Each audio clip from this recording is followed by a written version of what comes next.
आप में से कितने लोग हैं जो बिना पानी का भोजन बना सकते हैं, बिना अग्नि का भोजन बना सकते हैं, बिना धेनु का भोजन बना सकते हैं, बिना घी तेल का? और राम जी से क्या कह रहे हैं दुर्वासा जी कि मुझे अगर भोजन कराना है तो बिना अग्नि का, बिना पानी का और बिना धेनु का, और दूसरा मैं सरयू जी का स्नान कर कर आऊंगा और भगवान शिव की पूजन करूंगा, तो मुझे वो पुष्प ला कर देना जिस पुष्प को अयोध्या और संसार के लोगों ने कभी नहीं देखा हो, कभी नहीं देखा हो। ऐसा पुष्प मुझे चाहिए अयोध्या में शिव जी की पूजन के लिए। दुर्वासा जी ने ये डिमांड रख दी। वो तो भगवान को धन्यवाद देना कि सियोर वाला बाबा डिमांड नहीं रखता। दुर्वासा जी ने डिमांड रखी कि अग्नि में बना हुआ भोजन नहीं चाहिए, पानी से बना हुआ भोजन नहीं चाहिए, धेनु से निर्मित भोजन नहीं चाहिए, और वो फूल शिव जी की पूजन में चाहिए जो पूरी दुनिया ने ना देखा हो, पृथ्वी पर किसी ने नहीं देखा हो। वो फूल चाहिए, वो पुष्प।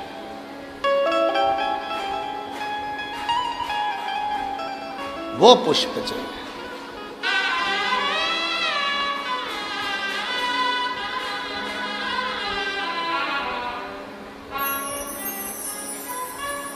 बहुत अच्छा है जो सियोर वाला बाबा ज्यादा डिमांड नहीं रखता। ये जितने लोग सोशल मीडिया पे बोलते हैं ना कि बाबा इतनी डिमांड, बाबा इतनी डिमांड, तो ये तो छोटी मोटी है। भारी डिमांड होना चाहिए, हल्के फुल्के थोड़ी ना है। विश्वनाथ जी के बेटे हैं, शिव के पुत्र हैं, कोई छोटे मोटे। अब राम जी चिंता में पड़ गए। राम जी के समझ में नहीं आया कि मैं ऐसा भोजन, सीता जी से पूछा तुम बना दोगी? सीता जी बोली बिना आगी के और बिना पानी के, बिना घी तेल के कोई भोजन बनेगा? पूरे अयोध्या में दिखवाया ऐसा कोई फूल जिसको किसी ने नहीं देखा हो। बाबा वशिष्ठ के पास गुरुजी ने कह दिया एक पत्र लिखो, इंद्र के लिए छोड़ दो। उस पत्र में लिखना 2 वृक्ष भेज दो, 2 वृक्ष, एक कल्प वृक्ष और दूसरा पारिजात का वृक्ष। 2 वृक्ष भेज दो। पत्र गया और वो पत्र इंद्र के चरणों में जाकर गिरा, तो पत्र पढ़ते से ही इंद्रदेव ने 2 वृक्ष भेजे। कौन कौन से वृक्ष भेजे? एक कल्प वृक्ष, एक पारिजात। कल्प वृक्ष इसलिए भेजा गया कि राम जी ने हाथ जोड़े कल्प वृक्ष के और कहा कि भोजन दे दो। कल्प वृक्ष से जो मांगो वो मिल जाता है। बना हुआ भोजन सामने आ गया, ना अग्नि लगी, ना पानी लगा, ना धेनु लगी, और भोजन दुर्वासा जी के सामने। दूसरा पारिजात का वृक्ष आया, जिस पारिजात के फूल को किसी ने नहीं देखा था, वो राम जी ने दुर्वासा जी को दिया शिव जी को चढ़ाने के लिए। और वो फूल जो जमीन पर पड़े थे वो राम जी बीन कर दुर्वासा जी को दिए थे। शिव ने स्वीकार किए थे। शंकर भगवान उसी क्षण राम जी की साक्षी में कहते हैं, सुनो राघव, आज भूमि पर पड़ा हुआ ये पुष्प तुम्हारे हाथ का स्पर्श पाकर मेरे पास आया है। आज के बाद संसार का मनुष्य जब पारिजात का फूल मुझे देगा तो वो तोड़ कर देगा तो फल नहीं मिलेगा, पर भूमि पर पड़ा हुआ देगा तो मैं राम के रूप में उसको स्वीकार करूंगा। राम जी के हाथ के पुष्प के बराबर पुष्प पारिजात का भूमि पर पड़ा हुआ पुष्प हो जाता है। और दुनिया के लोग बात करते हैं कि ये पानी मत चढ़ाओ, वो पानी मत चढ़ाओ। ये मत करो, शिव जी को ये कई लोग कह देते हैं ये बेलपत्र तुम्हारी पूरी टूट गई है, ये बेलपत्र खंडित हो गई है, ये खंडित बेलपत्र है, शिव जी को मत चढ़ाओ, इसकी एक पत्ती नहीं है, शिव जी को मत चढ़ाओ, ये बेलपत्र का आधा टुकड़ा है, शिव जी को मत चढ़ाओ, ये बेलपत्र का इतना सा टुकड़ा है, शिव जी को मत चढ़ाओ। शिव महापुराण की कथा जिसने पढ़ी नहीं है वो व्यर्थ की बात करते हैं, और जिन्होंने शंकर जी को जान लिया, शिव महापुराण में यहां तक लिखा है कि अगर बेलपत्र के 1,00,000 टुकड़े हो जाए और बेलपत्र सूख भी जाए, सूख कर भी उसका चूरा बन जाए, और चूरे का भी एक तिनका मात्र भी शंकर को चढ़ जाए तो सहस्त्र बेलपत्र के फल के बराबर फल प्राप्त हो जाता है। जो समझे ही नहीं उनको क्या समझाए? जो आज भी दिमाग में लेकर बैठे खंडित है, खंडित है, खंडित है।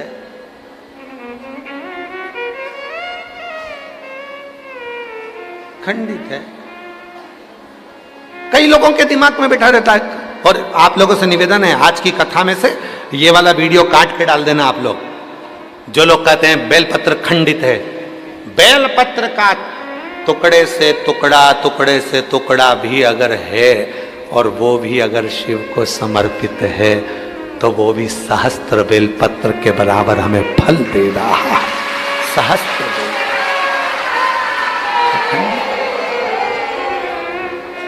दुनिया में केवल एक ही तो है, पूरी दुनिया में केवल एक ही है, मेरा देव अधिदेव महादेव।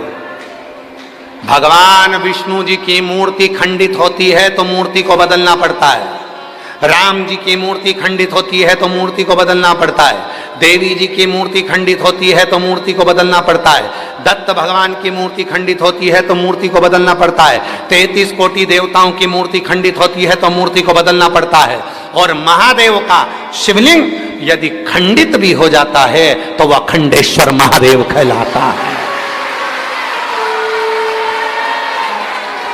शिव जी का शिवलिंग भी अगर खंडित हो जाए तो वो खंडित नहीं माना जाता, 1000 टुकड़े हो जाएं तो खंडित नहीं माना जाता, उसके टुकड़े टुकड़े हो जाएं तो भी खंडित नहीं माना जाता, वो अखंडेश्वर हो जाता है, सहस्त्रेश्वर हो जाता है, लक्षेश्वर हो जाता है, वो साधारण नहीं रहता है।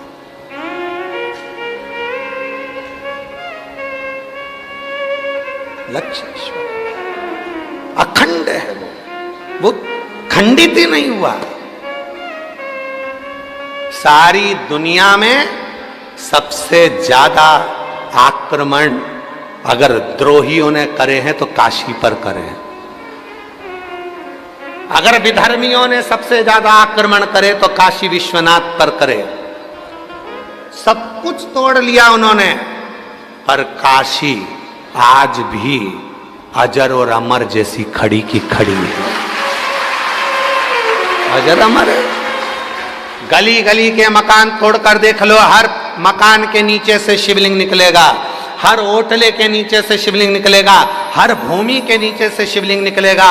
विद्रोहियों ने पूरी तरह से शिवलिंगों को खंडित कर कर देख लिया, पर उनको क्या मालूम था ये विश्वनाथ है जो दुनिया का भरण पोषण करने वाला है, ये कभी खंडित नहीं होता, ये तो अखंड है और अखंड ही रहेगा। ये अखंड है और अखंड ही रहेगा। ये कोई साधारण नहीं है, इसको समझना साधारण नहीं है।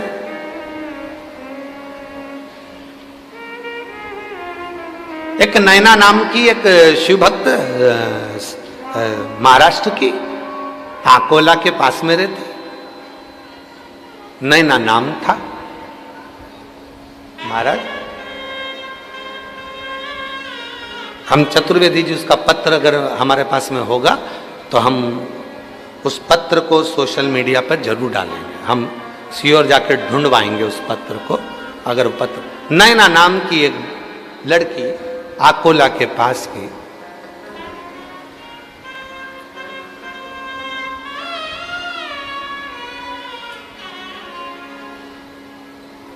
हॉस्पिटल में जॉब करती,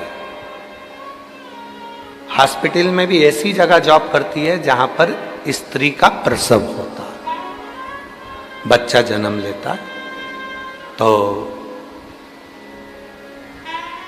पूरी की पूरी वो बच्चे को जन्म देने में उसका पूरा शरीर जो है वो प्रसव के कारण बस रक्त में आदिक में हो जाता है और वो पूर्ण तरह से गंदी हो जाती। वो कहती कि मैं पूरा मेरा शरीर गंदा हो जाता। अब बच्चा जन्म दिया, अब ये तो माएँ जानती हैं, माँओं को मालूम है कि प्रसव के समय पर बच्चा जब जन्म लेता है तो कितना कितना वहाँ रक्त आदि गंदा हो जाता है। नहीं ना, गुरुजी बहुत दुखी रहती हूँ, मेरे दुख का निवारण क्या है? हमने कहा एक लोटा जल सारी समस्या का हल। हमारे पास तो कोई दूसरा निवारण तो है ही नहीं। पानी चढ़ाओ, दुख मिटाओ, बोल बम का नारा है,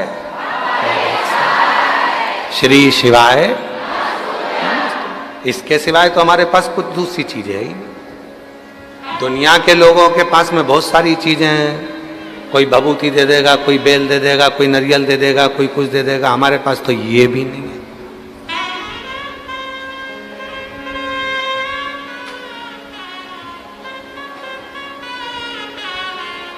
हमने कहा नहीं ना, तुम एक काम करा करो, रोज शिव जी को जल चढ़ाया करो। गुरुजी हॉस्पिटल में जाने की जल्दी रहती है, जल चढ़ाऊं कैसे? हॉस्पिटल से आती हूं तो गंदी हो जाती हूं, जल चढ़ाऊं कैसे? हमने कहा घर से चला करो तो बोतल में जल भर लिया करो, जाते आते जब तुम्हारा मन पड़ जाए, जब शिव कृपा कर दें तब जल चढ़ा जाते। हॉस्पिटल से आती होगी तो स्नान कर कर आती होगी, हाँ। कपड़े बदल कर आती होगी, हाँ। तो फिर जाने में क्या दिक्कत? पर लोग कहते हैं कि हॉस्पिटल से आइए, शिव जी के मंदिर आ गई। हमने कहा दुनिया तो ताना देती रहेगी। शिव महापुराण की कथा में आता है, रात्रि को 9:15 वाला जो उपाय यूट्यूब पर डला हुआ है, जब कोई बहुत मात्रा में बीमार पड़ जाता है, हॉस्पिटल से ही वो 9:15 वाला उपाय करने के लिए मंदिर पहुंच जाता है और बाबा उस पर करुणा करना प्रारंभ कर देता है।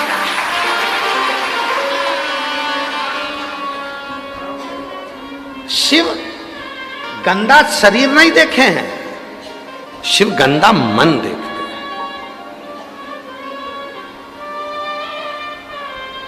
कितने रुपए का तुमने क्रीम पाउडर लगाया, कितने सुंदर तुम हो, ये शिव जी को मतलब ही नहीं है। क्या करेगा वो तुम्हारी सुंदरता से?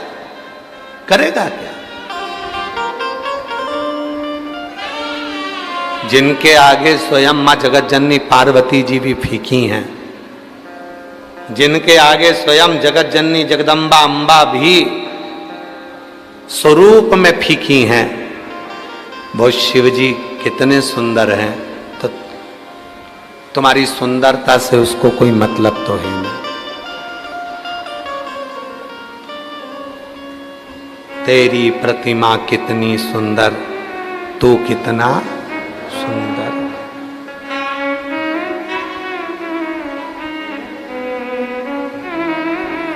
वो कितना सुंदर,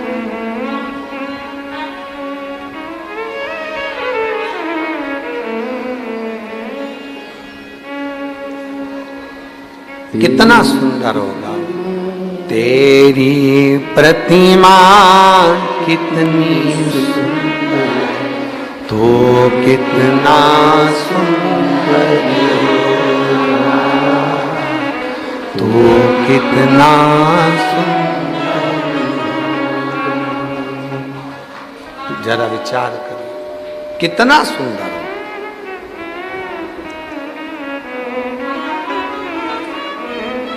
वो कितना सुंदर हो सकता है? तुम्हारी सुंदरता से मतलब नहीं है, तुम्हारी सुंदरता से कोई मतलब नहीं, कोई मतलब।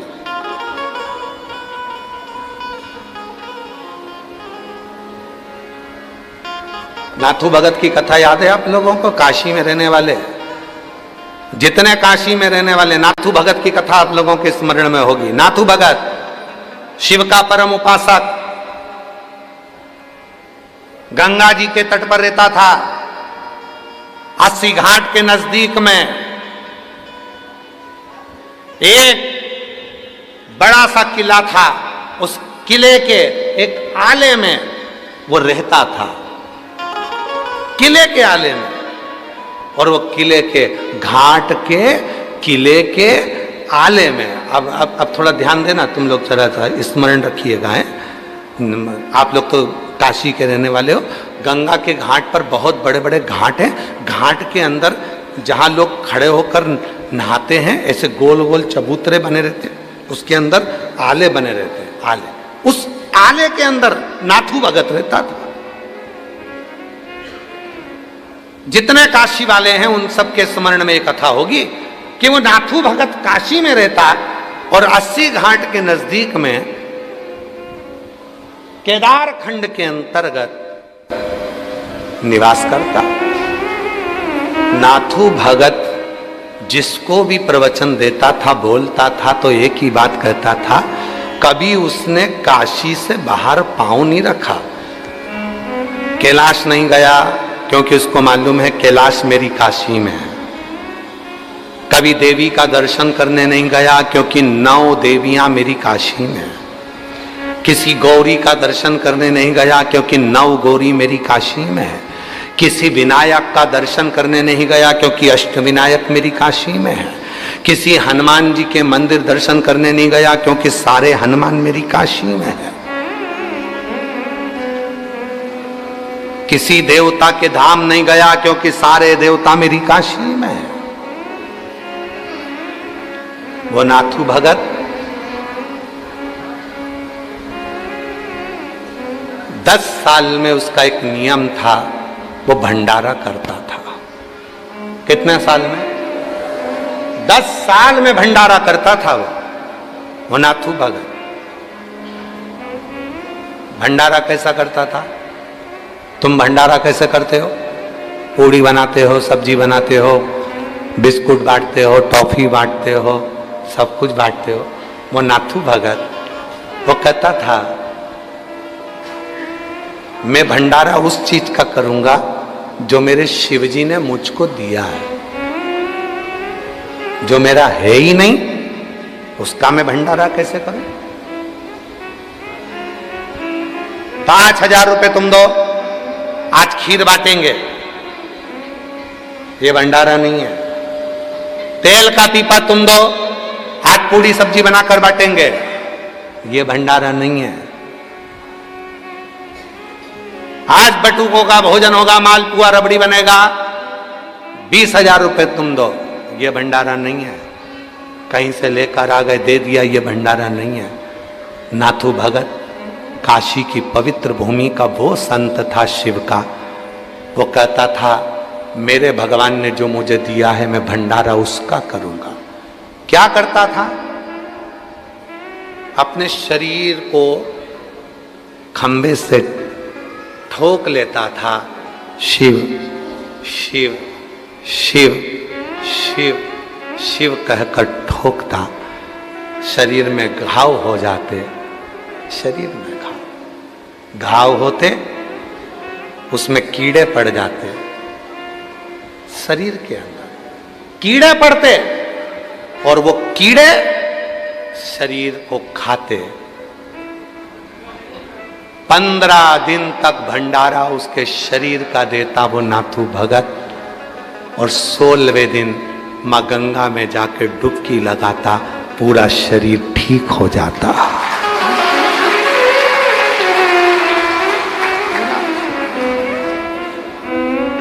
पूरा शरीर ठीक। काशीवासी वो नाथू भगत को भूल नहीं सकते। उसके भंडारे को कोई भूल नहीं सकता। धन का भंडारा नहीं था, तन का भंडारा था। जैसे ही गंगा जी की डुबकी लगती थी पूरा शरीर ठीक हो जाता। ये काशी है। इस काशी को लोगों ने हल्के में ले लिया है। आज नए नए लोग आकर बस गए काशी में तो सोचते हैं कि काशी हम देख रहे हैं कि कमाई का स्रोत हो गया। आज नए नए लोग काशी में आकर बस गए, थोड़ी सी प्रॉपर्टी खरीद ली और सोच लिया कि हमने होटल, हमने बिल्डिंगें बना ली तो काशी हमारी हो गई। काशी तुम्हारी नहीं है, काशी नाथू भगत जैसे की है, जो गंगा में नहाते से शरीर को ठीक कर लेता। काशी को पहचाना क्या पहचाना? और बाबा जी आज हम कहें आपसे एक कथा, अभी तो हम विश्वनाथ शिव महापुराण की कथा कर कर जा रहे हैं। यहां से चौथा दिन है, आज 3 दिन और बचे हैं। पर चतुर्वेदी जी और पूरी टीम और बाबा जी सब ध्यान रखना, जब एक बार कथा करने के लिए वापिस आए तो काशी के भक्तों की कथा सुनाकर जाएंगे कि काशी के भक्त कैसे हैं। कैसे काशी के भक्त थे, कि उन काशी के भक्तों का क्रम क्या रहा है, उन काशी के भक्तों का क्रमता क्या रही है, उन काशी के भक्तों की सराहना क्या रही है। कहीं मिलेगा नाथू भगत जैसा जो अपने शरीर का भंडारा देता हो, गंगा में डुबकी लगा के शरीर को ठीक कर लेता हो। नाथू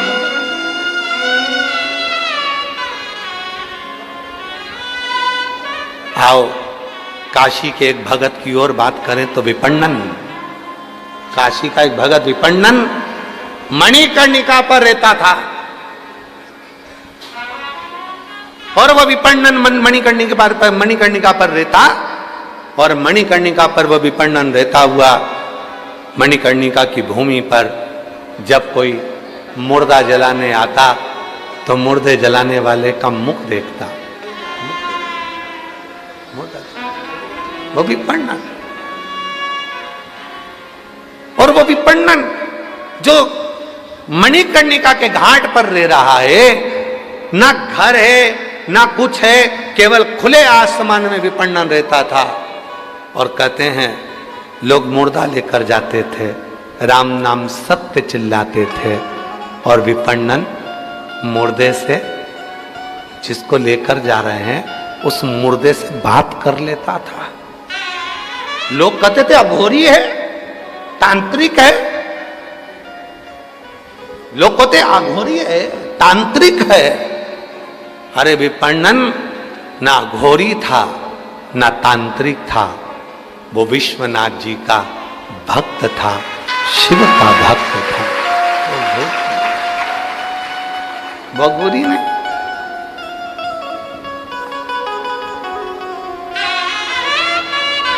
और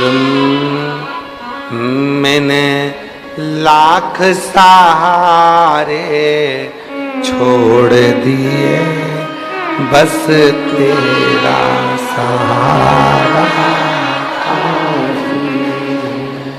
मैंने लाख सहारे छोड़ दिए, एक तेरा सहारा, बस तेरा सहारा काफी है, बस तेरा सहारा काफी है। मैंने लाख गवारे छोड़ दिए, एक तेरा दुआरा। मैंने लाख दुआरे छोड़ दिए, एक तेरा दुआरा। मैंने बस एक द्वारा, एक दरवाजा देख लिया, वो तेरा।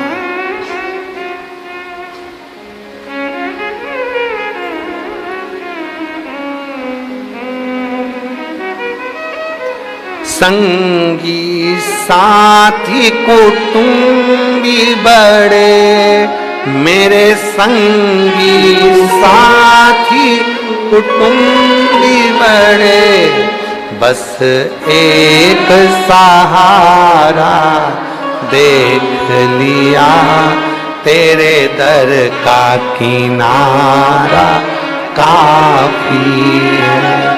बस एक सहारा देख लिया, तेरे दर का किनारा काफी है। मैंने सारे सहारे छोड़ दिए, बस तेरा सहारा काफी है। विपणन लोग कहते थे तांत्रिक था, विपणन लोग कहते थे अघोरी था, विपणन जिसकी चरित्र काशी के शास्त्रों में मिलता है और उसको पढ़ो तो मिलता है कि विपणन मुर्दों से बात कर लेता था, मुर्दों से। और सुनो, हे काशी वासियों, आप सबके चरणों को प्रणाम कर कर एक बात कहना चाहता हूं इस विपणन के चरित्र से। प्रश्न था विपणन का। एक ब्राह्मण मस्तक पर त्रिपुंड, गले में रुद्राक्ष की माला, भस्म पूरे शरीर पर लगी हुई, त्रिपुंड, और विपणन के पास आ गया। उस दिन विपणन खुले आसमान में बैठे थे, मुर्दे से बात कर रहे थे, मुर्दे से। ये काशी है वकील साहब, ये काशी है जहां मुर्दे से बात करने वाले संत भी यहां निवास करते थे। गर्व होना चाहिए काशी वासियों को कि यह काशी है। इसको महाशमशान कहते हैं, महाशमशान। विपणन बैठे थे, गले में रुद्राक्ष, भस्म, त्रिपुंड पहना हुआ एक ब्राह्मण विद्वान, शिखाबंदी है उसकी, तन पर एक लंगोटी है, ऊपर के भाग कुछ नहीं है, एक यज्ञोपवीत धरा हुआ है। विपणन के पास आ गया। विपणन आज विपणन मुर्दे से बात कर कर हंस रहे थे, तो पूछा कि भाई मेरा प्रश्न है। ब्राह्मण ने पूछा कि परमात्मा से प्रेम और संसार से प्रेम में क्या अंतर है। सुनना जरा, बड़ा सुंदर है। परमात्मा से प्रेम और संसार से प्रेम में क्या अंतर है। विपणन ने जो कहा हम आज की भाषा में सुनाएंगे, पुरानी भाषा में नहीं सुनाएंगे, क्योंकि आज की भाषा में तुम्हें जल्दी समझ में आएगा। विपणन ने कहा परमात्मा से प्रेम और संसार के प्रेम में क्या अंतर है। ब्राह्मण ने पूछा तो विपणन ने जवाब दिया, कोई हॉस्पिटल में पड़ा हुआ है, घर से लोग भोजन ले जाने को टेंशन समझ रहे हैं, ये संसार का प्रेम है। कौन लेके जाएगा खाना। आज हॉस्पिटल तुम जा रही हो तो कल मैं जाऊंगी, सास बीमार है, ससुर बीमार है, क्या रोज रोज मैं बैठी रहूं? क्या पूरी जायदाद का हिस्सा मुझे मिलेगा? सास तो तुम्हारी भी है ना, मां तो तुम्हारी भी है ना, तो तुम भी खाना लेके जाओ। ये सांसारिक प्रेम है। विपणन अपनी भाषा में समझाए थे, पर सियोर वाला बाबा अपनी भाषा में समझा रहा है। ये सांसारिक प्रेम है। डॉक्टर से जाकर पूछ रहे हैं ठीक हो जाएंगे कि नहीं होंगे। डॉक्टर ने कह दिया चांस तो थोड़े कम है। तो फिर कितने दिन के हैं? ये सांसारिक प्रेम। विपणन की भाषा को हमने अपनी भाषा में बदला है। विपणन की भाषा तो बहुत ऊंची है, जिसको समझने में हमको समय लग जाएगा, इसलिए हमने अपनी भाषा में। फिर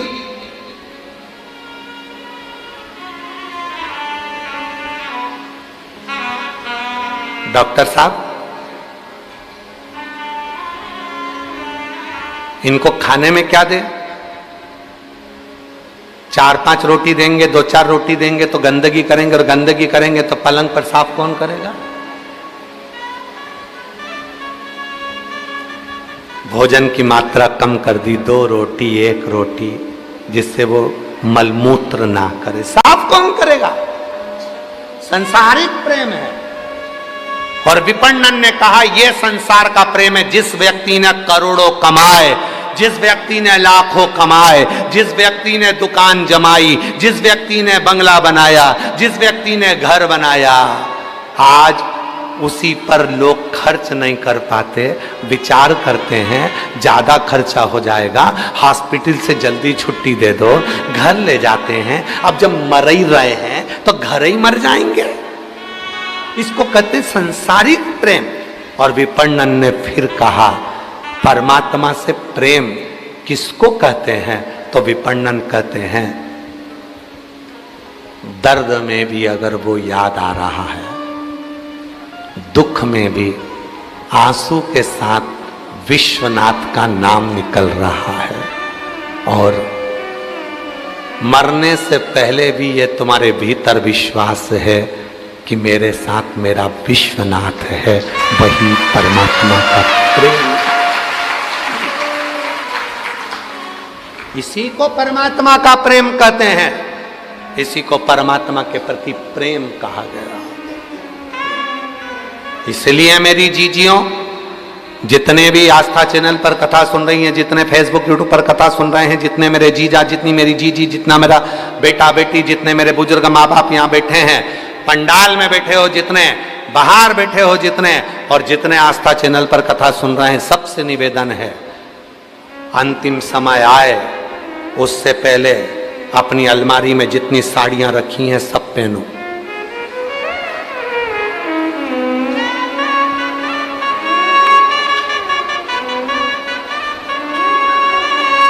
कोई कहे कि बुढ़ापे में ब्यूटी पार्लर जाती है, हाँ जाऊंगी, तेरे बाप का क्या जाता, जा चल जाऊं, जा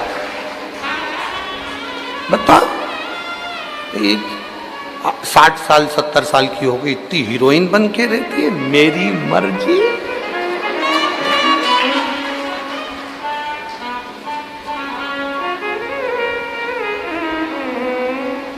कब अपन ही खुश होकर नहीं जी सके तो फिर परमात्मा भी पूछेगा, भेजा था तेरे को नीचे, क्या करा? बच्चों की शादी करी, बेटियों की शादी करी, दामाद मिल गए, बहुएं आ गई, सारा काम धंधा उनको दे दिया।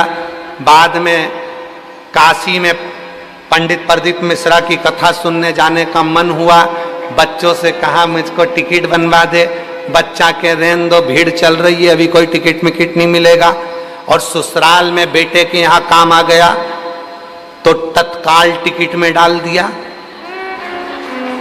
और बाप को माँ को अगर काशी जाना था तो कहा रहने दो, कहाँ जाओगे, रहने दो, क्या करोगे?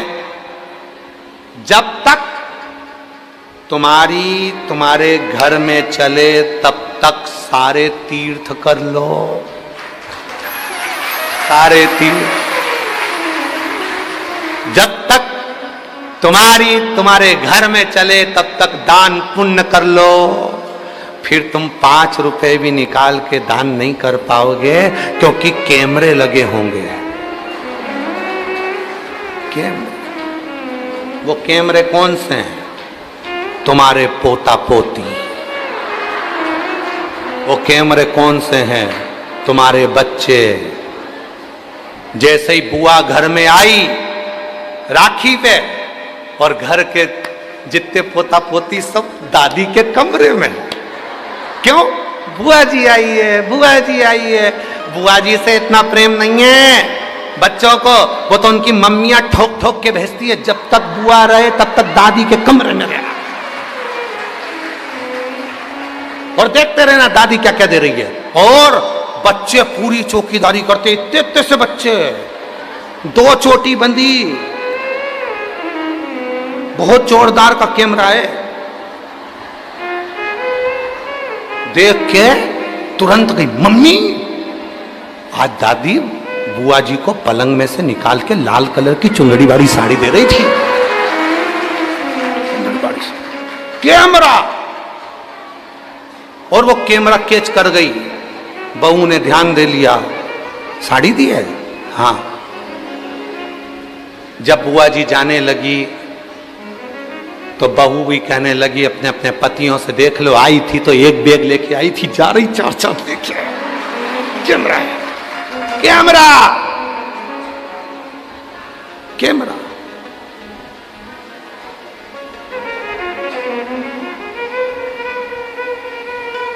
इसीलिए जब तक तुम्हारे घर में चले, जब तक तुम्हारे घर पर कमांड रहे, तब तक तीर्थ करो, दान करो, पुण्य करो, भजन करो, कीर्तन करो। बात का कोई भरोसा,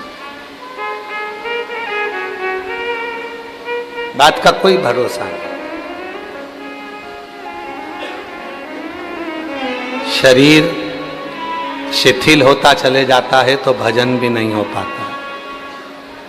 बंसल जी, अभी तो शरीर चल रहा है तो कथा भी हो रही है। जब शरीर शिथिल हो जाता है तो कथा, भजन, कीर्तन कहाँ हो पाए? बहुत। फिर तो एक ही बात रहती है, अंत समय प्रभु आना वचन दिया तो निभाना पड़ेगा।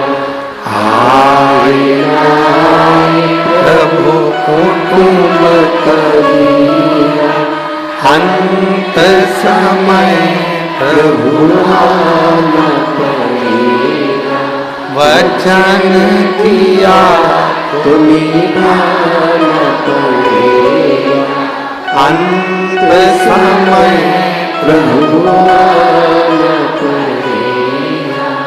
परमात्मा से प्रेम और सांसारिक प्रेम विपणन ने बता दिया ब्राह्मण देवता को कि ये परमात्मा से प्रेम है और ये संसार का प्रेम, संसार का।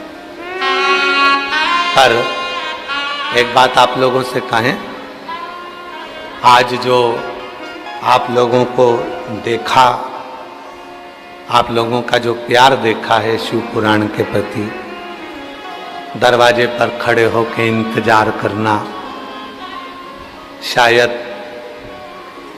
दुनिया में पहली व्यासपीठ होगी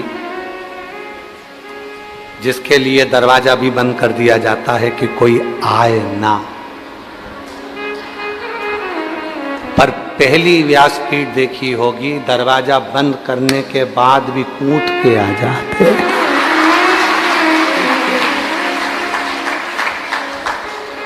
तुम हमें छुपा ना पाओगे, तुम हमें छुपा। कहा स्वर नहीं बैठ रहा है तुम्हारा, एक नंबर पर लेके आओ उसको, इसको एक नंबर पे चलाओ तुम, वो उसका 2-3 पे जा रहा है, तो एक पर ले इसको। समझ, शिव तत्व कह रहा है, शिव तत्व। शायद पहली व्यासपीठ है जिसको रोकने के बाद भी लोग शिव भक्त, और ये प्रदीप मिश्रा जी के लिए नहीं आ रहे, सीवर वाले बाबा के लिए नहीं आ रहे, आपके दिल में जो शंकर जी बैठे हैं, विश्वनाथ जी बैठे हैं, शिव बैठे हैं, आप उस शिव को पाने के लिए, शिव से शिव का मिलन करने के लिए शिव पुराण है। और शिव से शिव,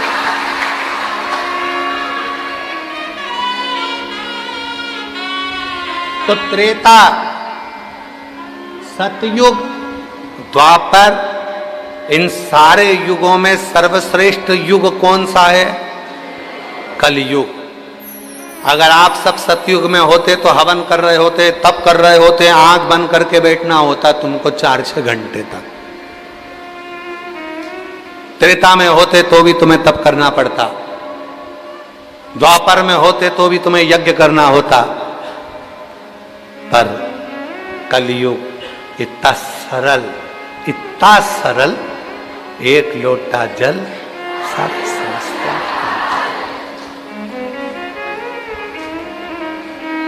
और आज हमारे चतुर्वेदी चढ़वा दिए बिस्लेरी का जल सुबह सुबह।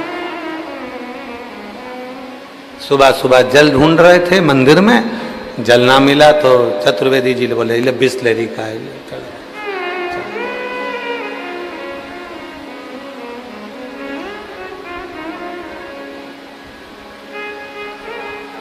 जो मिल गया। शिव जी ने कभी नहीं कहा कि मुझे इतना कीमती फूल देना, कभी नहीं, कभी नहीं कहा।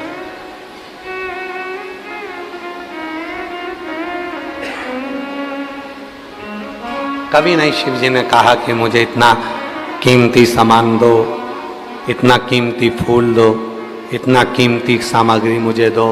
शिव जी तो बोलते ही, शंकर भगवान की कथा तो यहां तक कहती है कि कीमती कीमती सामान तुम घर छोड़ के आओ, एकदम फ्री होकर आओ, आनंद के साथ।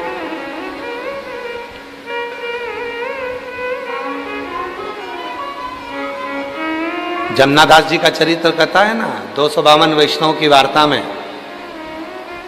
सेठ एक भगवान का भक्त था जमनादास।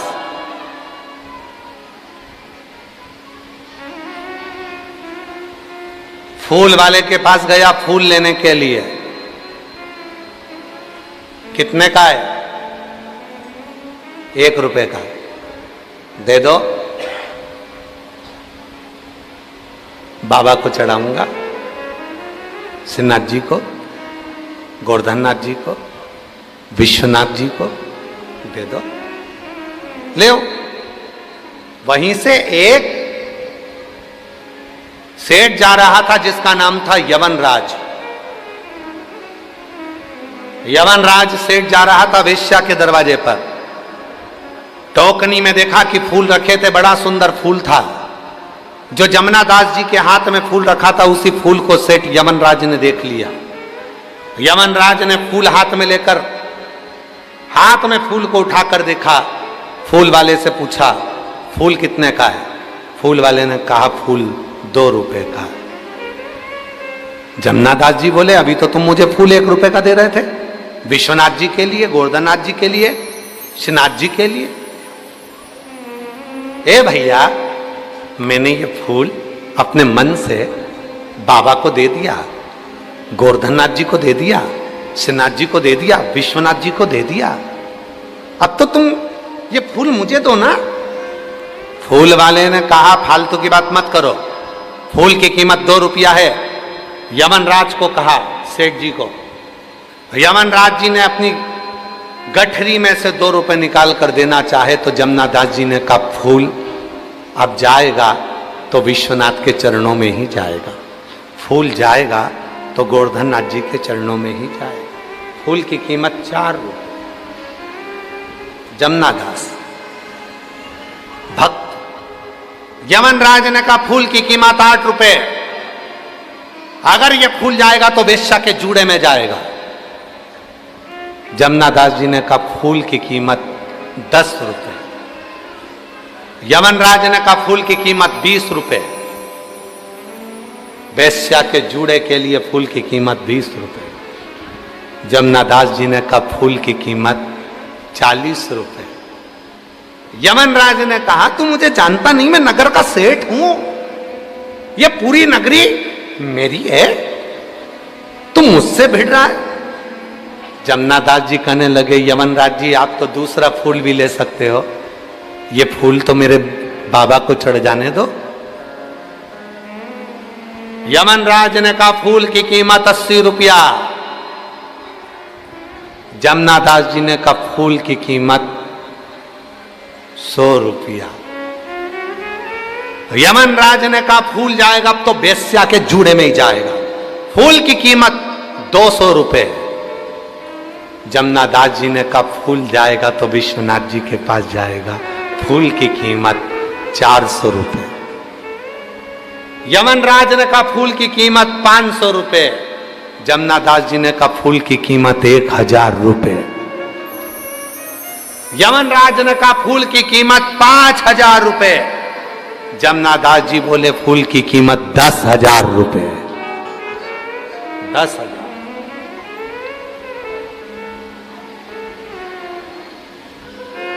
यमनराज ने पता लगाया कि ये इसके पास कितनी जमीन जायदाद है, पता करो।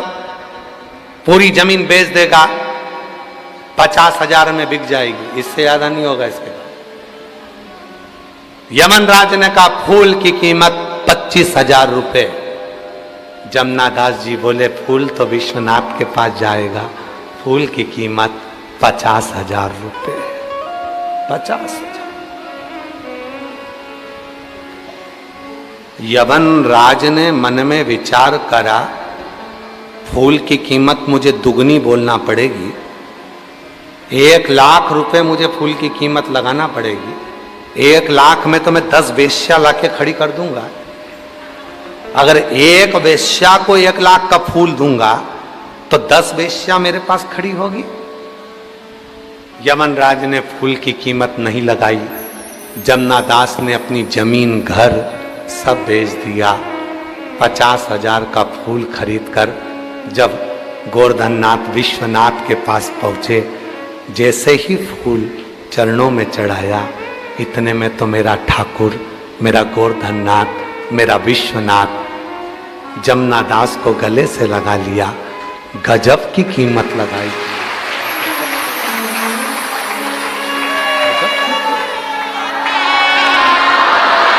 गजब की कीमत। आज भी अगर भगवान शंकर के फोटो का दर्शन करो, श्रीनाथ जी के चित्र का दर्शन करो, गोवर्धननाथ जी के फोटो का दर्शन करो, आज भी जमनादास जी का वो फूल तुम्हें फोटो में मिलेगा। फोटो में। आप लोगों में से किसी ने शंकर जी का फोटो देखा है? अगर शिव जी का फोटो देखा हो तो यहां एक फूल लगा हुआ उनका देखा होगा कान के पास। किस किस ने देखा है? दर्शन किए? शिव जी के कान के पास में एक फूल होता है, श्रीनाथ जी के हाथ के ऊपर एक फूल होता है, गोवर्धननाथ जी के हस्त के ऊपर एक फूल होता है। कोई पूछे कि भगवान शंकर जी के कान के पास में केवल एक ही फूल क्यों है, तो जवाब मिलेगा वो फूल किसी और का नहीं है, वो जमनादास का फूल आज तक मेरा महादेव अपने कान के पास लगा।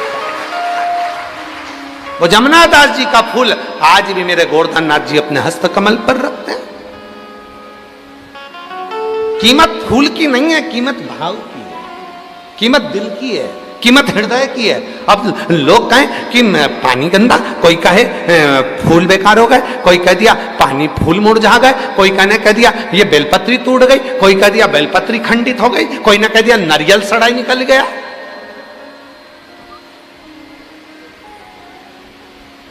अरे भाई तुम पहचाने कहां? शंकर जी को तुम अभी पहचाने नहीं।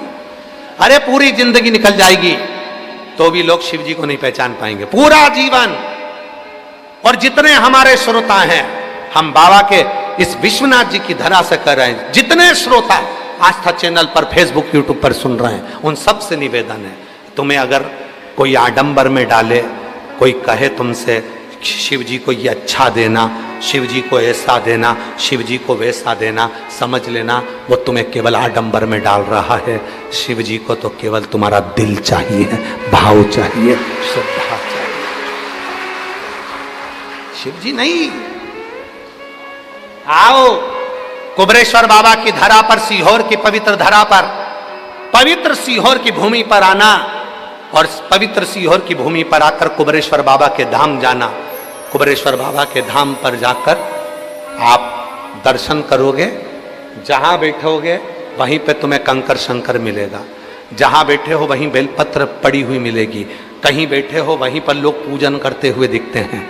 कई लोग कहते हैं कि यहाँ का मैनेजमेंट सुधारना चाहिए, यहाँ लोग हर कहीं बैठकर पूजन कर देते हैं, मैनेजमेंट सुधारना चाहिए।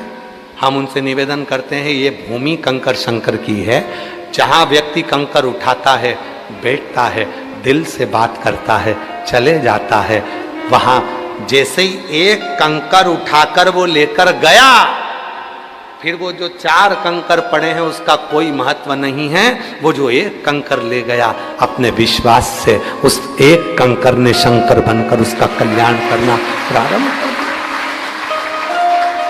पूरी दुनिया की कावड़ भरना, काशी की कावड़ भरो, सोमनाथ जी की कावड़ भरो, महाकाल जी की कावड़ भरो, ओमकारेश्वर की कावड़ भरो, चाहे तुम नीलकंठ की कावड़ भरो, चाहे तुम पूरी दुनिया की कावड़ भरो, और एक बार अगर कुबेरेश्वर बाबा की तुमने कावड़ सीहोर जाकर भरी है और बाबा से दिल से तुमने कुछ निवेदन करा है तो वो खाली नहीं रह सकता है, वो मिलेगा, वो प्राप्त हो, वो साधारण नहीं।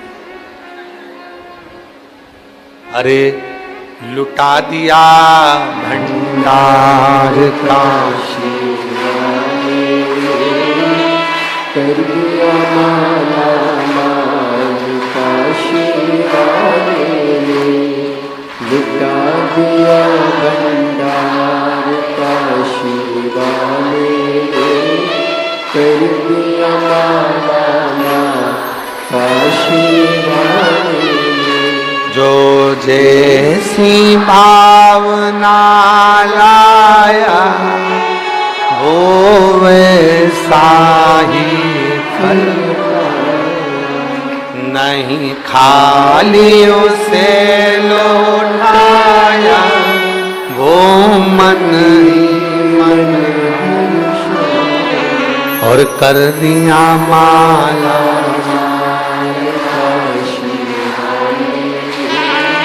लुटा दिया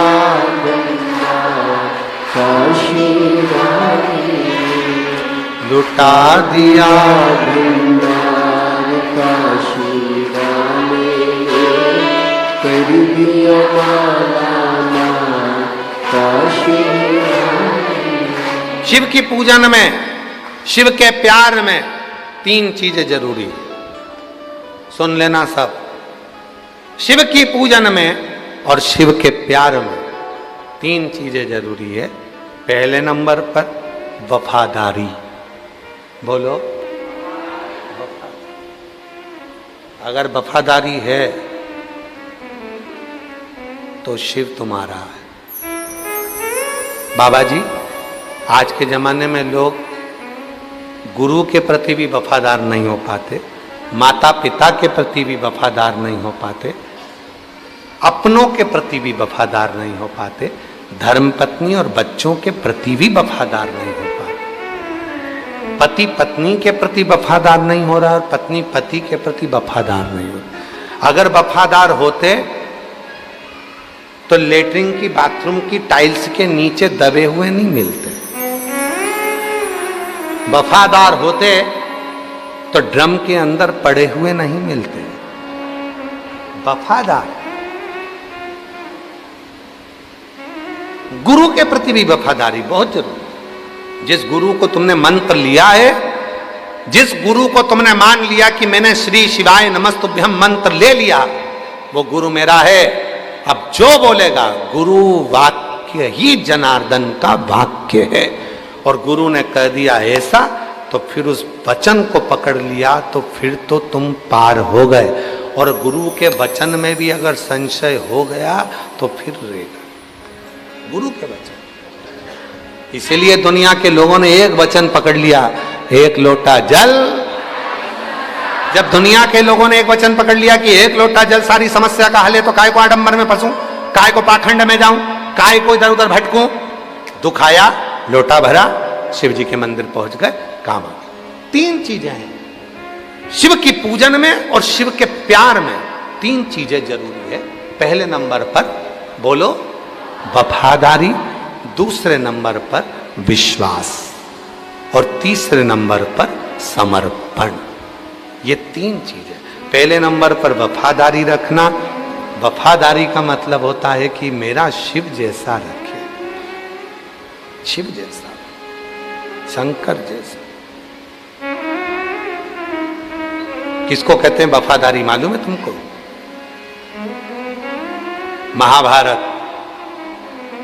महाभारत का वन पर्व वर्णन करता है। एक पुरुष का नाम लिखा है, शिव जी के एक भक्त का नाम। महाभारत के वन पर्व में शंकर जी के एक भक्त का नाम लिखा है जिसका नाम है पुरुष मृगा। जम के बोलो, क्या नाम है? पुरुष मृगा। आप सबको मालूम होगा कि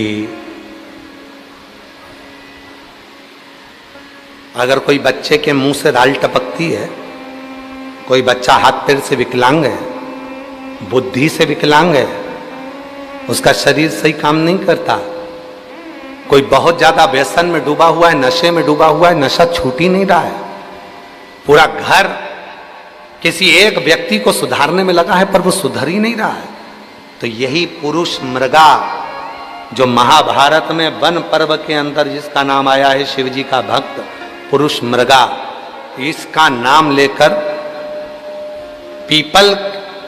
एक पीपल का पत्ता और एक बेलपत्री का पत्ता, ये दोनों पीपल के पत्ते की नोक को बेलपत्री के पत्ते की नोक के साथ उल्टे हाथ में आगे करा जाता है, सीधे हाथ से शहद का पानी में थोड़ा सा शहद घुला हो, वो इस नोक पर किनोर पर डाला जाता है शिव जी के ऊपर, शंकर जी का नाम क्या लिया जाता है? पुरुष मृगा। नाम देकर जब जल चढ़ता है उसको कटोरी में झेल लिया जाता है। जो बच्चा मानसिक विकलांग होता है, शरीर से विकलांग होता है, कहते हैं शरीर में कोई ऐसा रोग हो जाता है जिसका इलाज पूरे दुनिया में नहीं है, उस रोग में भी जीबीएस बीमारी के अंतर्गत भी अगर उस जल को शिव पर चढ़ाकर उसको सुबह दोपहर शाम थोड़ा थोड़ा देना प्रारंभ करते हैं, शरीर में बल आता है और शरीर काम करना प्रारंभ कर देता है, वो पुरुष मृगा। महाभारत के वन पर्व में वर्णन आता है पुरुष मृगा का।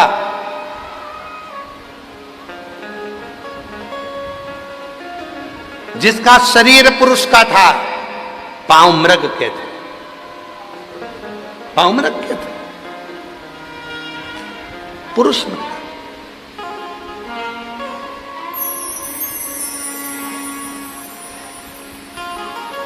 यहां तक कथा कहती है महाभारत वन पर्व में पुरुष मृगा की कथा आती है। शिव भक्त, इसको साधारण नहीं कहेंगे, शंकर का परम भक्त था पुरुष मृगा, परम भक्त। आज भी कहते हैं जिसकी बुद्धि काम नहीं करती है, इधर उधर भटक रही है ना, तो शहद का जल पीपल के पत्ते की नोक और बेलपत्री की नोक दोनों को मिला के शिव जी पे चढ़ाई जाती है और उसका शहद के जल का प्रयोग किया जाता है, बुद्धि सटीक होती है। जो बच्चे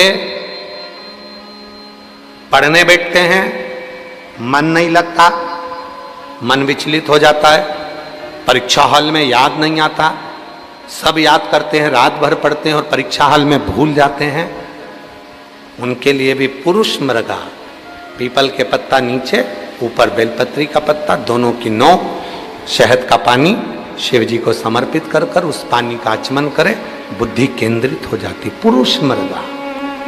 फिर से बोलो, क्या नाम है? पुरुष मृगा।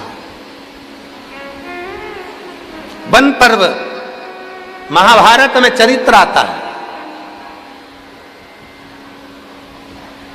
राजसु यज्ञ चल रहा है युधिष्ठिर के यहां, पांडवों के राजसु यज्ञ। महाराज, और राजसु यज्ञ में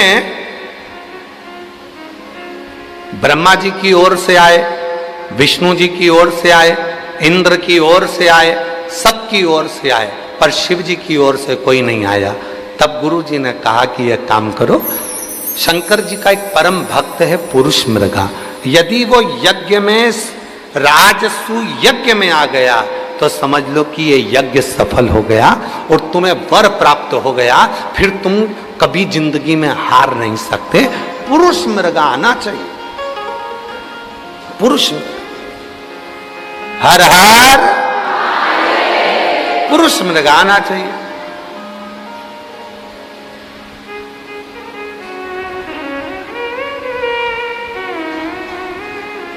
पर गुरु जी ने कहा उसको लाना बहुत कठिन, बहुत कठिन।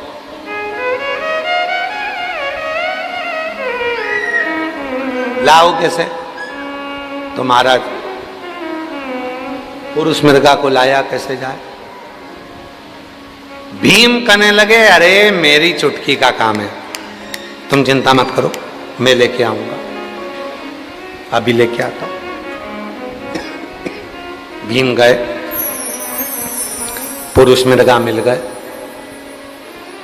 पुरुष मृगा ने कहा कि भीम क्या बात है। भीम कहने लगे, हमारे यहाँ यज्ञ चल रहा है, चलो। पुरुष मृगा कहने लगे, मैं शिव जी की पूजन कर रहा हूं, नहीं जा रही है। जरा शंकर जी के जो भक्त होते हैं ना, बड़े अटपटे होते हैं। कभी तो मिलेंगे तो बड़ी प्रसन्नता से मिलेंगे, और कभी मिलेंगे तो ऐसे रूटली मिलेंगे कि जैसे पहचानते ही नहीं। शिव शिव है, चलो। पुरुष मृगा ने मना कर दिया। भीम ने कहा, मैं लेके जाऊंगा। ठीक है, चल।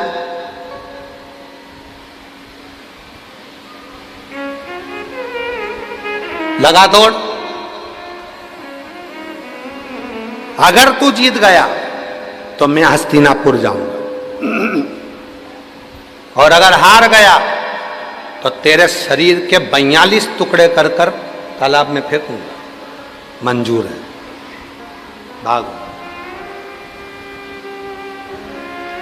भीम तो हल्के में ले रहा था शिव जी के भक्त को। शंकर का भक्त कभी हल्के में नहीं लेना चाहिए, बड़ा भारी होता है, बहुत भारी। 100 के करीब में तो हम ही हैं, तो भारी तो है, ठीक है। शिव का भक्त कोई हल्का है?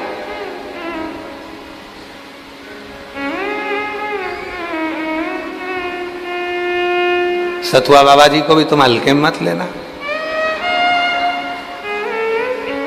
मसान में रहने वाला, शमशान के सामने रहने वाला, दिन रात मुर्दे जलते देखने वाला कोई साधारण नहीं हो सकता। शिव ही का कोई कृपा, तो कोई साधारण नहीं है।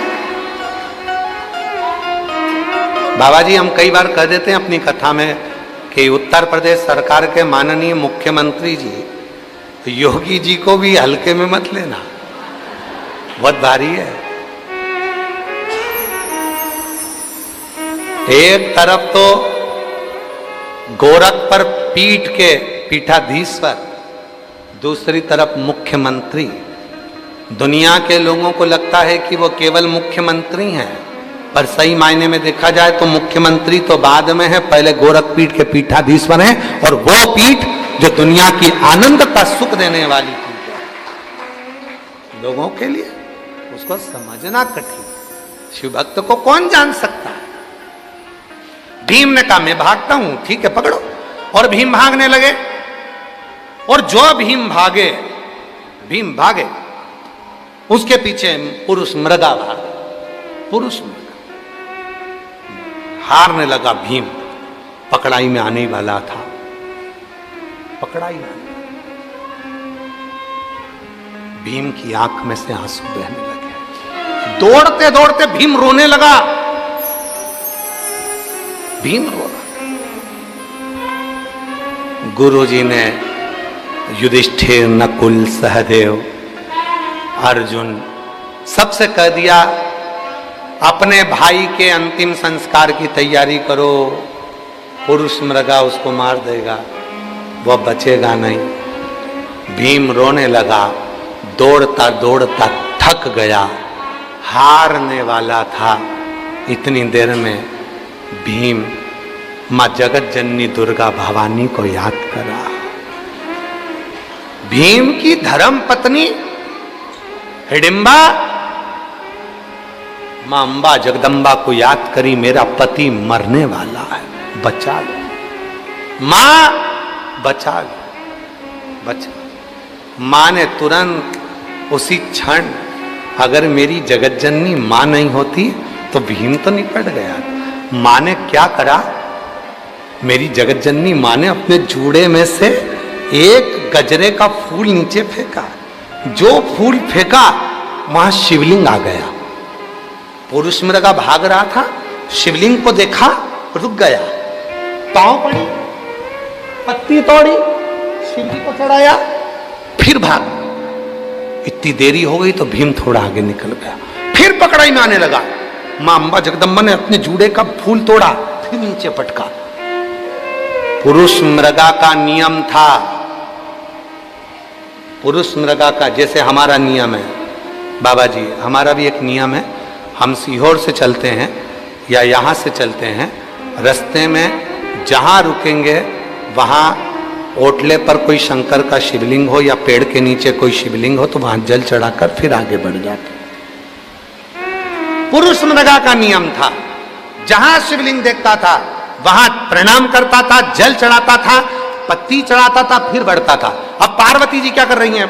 गजरे का फूल गिराती थी, शिवलिंग प्रकट हो जाता था, पुरुष मृगा महापूजन करने बैठ जाता था। इतनी देर में भीम आगे बढ़ जाता था, फिर वापिस वही की वही क्रम होता रहा। आखिरी में हस्तिनापुर की बॉर्डर थी, भीम भागा और इतनी देर में पुरुष मृगा ने भीम का पांव पकड़ लिया। आधा शरीर अंदर था, भीम का एक पांव घुटने से नीचे वाला बाहर रह गया और पुरुष मृगा ने कहा अब तो तुझे मरना पड़ा। युधिष्ठिर आ गए बाहर, हाथ जोड़ लिए, बाबा जी, ए बाबा जी, आप पूरे शरीर को नहीं काट सकते, देहली के बाहर जो घुटना रहा है और पंजा रहा है आप इसको काट लो, 42 टुकड़े करो फेंक दो, पर शरीर नहीं काट सकते। पुरुष मृगा प्रसन्न हो गए, राजसु यज्ञ करवाया, वर दिया। इस पवित्र कथा को दौड़ते हुए पुरुष मृगा के शिवलिंग की पूजन की कथा को जो सुनेगा उसकी जिंदगी में जितनी भी अड़चने आएगी वो सब समाप्त हो जाएगी। सब। महाभारत के वन पर्व में वेद व्यास जी वर्णन करते हैं, महाभारत के वन पर्व में वेद व्यास जी लिखते हैं, जो पुरुष मृगा के इस पवित्र चरित्र का स्मरण करता है उसकी जिंदगी के सारे अड़चन, सारी तकलीफें समाप्त हो जाती है, क्योंकि ये पुरुष मृगा कोई साधारण नहीं है, शिव जी का वो भक्त है जो चलते चलते शंकर को पूजन करता, स्मरण करता और बढ़ता रहता है। और विश्वनाथ की धरा पर रहने वालों को तो इसका स्मरण है, हमारा स्मरण। और तेरे डमरू की धुन सुन के मैं काशी नगरिया आई हूँ, तेरे डमरू की धुन सुन के मैं काशी नगरिया आई हूँ, तेरे डमरू की धुन सुन के मैं काशी मैं काशी नगरिया आई हूँ, मैं काशी नगरिया आई हूँ, मैं काशी नगरिया आई हूँ, मैं काशी नगरिया आई हूँ। मेरे भोले ओ बम भोले, मैं काशी नगरिया आई हूँ, मेरे भोले ओ बम भोले, मैं काशी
गंगा को नहाने को मैं काशी नगरी आई हूँ। उसी गंगा को